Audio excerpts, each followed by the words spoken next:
السلام علیکم پیارے دوستو، جیسا کہ ہم آپ کو پچھلے قسط میں بتا چکے ہیں کہ اللہ رب العزت کے پیارے خلیل اللہ یعنی حضرت ابراہیم علیہ السلام اور حضرت اسماعیل علیہ السلام کی وفات کے بعد عرب میں کیسے بت پرستی کا آغاز ہوا۔ ناظرین، آج ہم اس میں مکمل تفصیلات سے بتائیں گے کہ عرب کے باشندے میں کون کون سے بت زیادہ مشہور اور معروف تھے۔ چلتے ہیں آج کی اس خوبصورت ویڈیو میں۔ خصوصاً عرب میں سب سے پہلے نام جو آتا ہے بت کا وہ ہے حبل۔ یہ مشرکین مکہ کا سب سے اہم ترین بتوں میں سے ایک تھا۔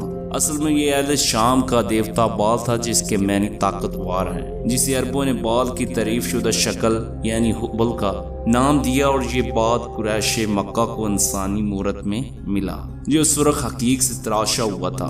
اس کا دایاں ہاتھ ٹوٹا ہوا تھا۔ قریش مکہ نے وہ سونے کا بنوا کر لگا دیا۔ حبل خاص خانہ کعبہ کے چھت پر نصب تھا، اور مشرکین مکہ جنگ میں اس حبل کا نام لے کر نعرے لگاتے۔ فتح مکہ کے موقع پر حضرت علی رضی اللہ تعالیٰ نے اسے پاش کیا۔ عزا مکہ سے چند میل دور وادی نخلا میں ککر کے ایک درخت کے نیچے عزا کا تانا تھا، جہاں عزا کا بت نصب تھا، جبکہ خانہ کعبہ میں بھی عزا کا بت رکھا ہوا تھا جسے فتح مکہ کے وقت توڑا گیا، جبکہ وادی نخلا میں عزا کے اصل بت کو توڑنے کے لیے حضرت خالد بن ولید رضی اللہ تعالیٰ عنہ کو بھیجا گیا۔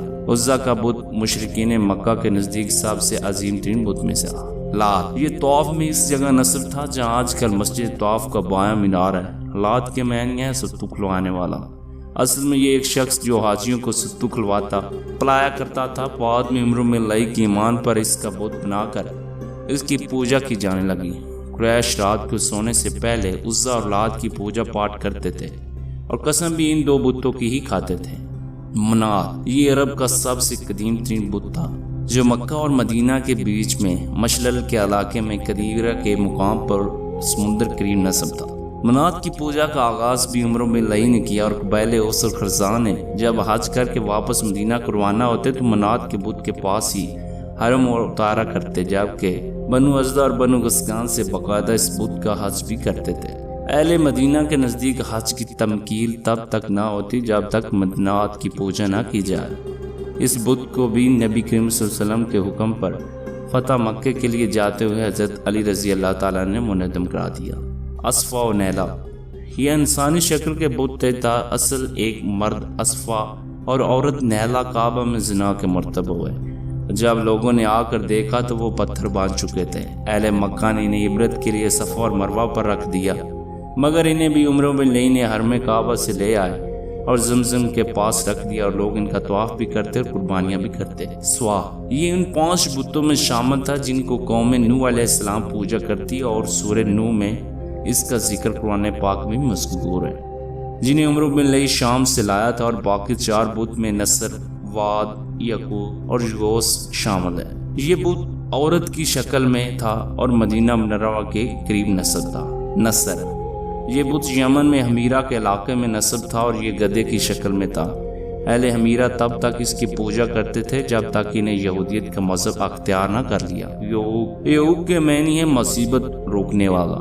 گھوڑے کی شکل والا یہ بت عمروں میں لئی شام سے لایا تھا، اور انہیں بنو ہمدان اور بنو خولہ کے حوالے کیا تھا، جو اسے ساتھ یمن لے گئے اور اسے صنع کے سے کچھ فاصلے پر عرب کے مقام پر نصب کر کے اس کی پوجا شروع کر دی۔ یغوث یہ بت بھی یمن کے ایک علاقے اقمہ میں نصب تھا۔ یہ شیر کی شکل کا بت تھا۔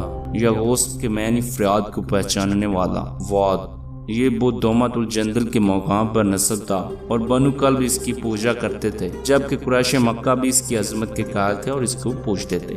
ناظرین یہ وہ بت ہیں جو کہ اہل مکہ خصوصاً اس کی پوجا پاٹ کرتے تھے۔ دوستو اگر آپ کو یہ سیریز پسند آ رہی ہے تو اسے لائک اینڈ دوسرے لوگوں کو ضرور شیئر کریں۔ اب کے لیے ہمیں دے اجازت، اللہ حافظ۔